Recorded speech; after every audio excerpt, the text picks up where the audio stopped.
চন্দ্রকোনা থেকে বন্যার জল কমতে শুরু করতেই বেরিয়ে আসছে একের পর এক কঙ্কালসার চেহারা। গুরুত্বপূর্ণ রাজ্য সড়ক থেকে শুরু করে চাষবাসের বেহাল ছবি। এলাকা পরিদর্শন করছেন প্রশাসনের আধিকারিকেরা। নদীর জল কমলেও চন্দ্রকোনা 1 ও 2 নম্বর ব্লকের বেশ কিছু এলাকায় এখনো জলমগ্ন। বিচ্ছিন্ন যোগাযোগ ব্যবস্থা, নেই বিদ্যুৎ পরিষেবা।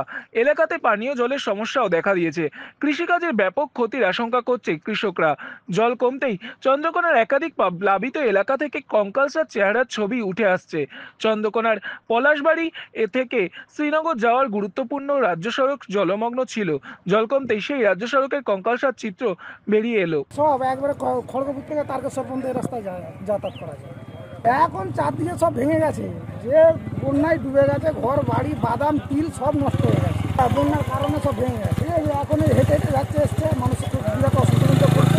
একটু উন্নতি করে করুক না, যে জলটা ছাড়ছে বলেনি করেনি, জল ছেড়ে দিচ্ছে, ঘর ডুবুক, মানুষ মরে ফেসে যাক, তাদের দেখার দরকার। হ্যাঁ, প্রচুর জল ছেড়েছে, এত জল ছেড়েছে যে বলা যাবে না।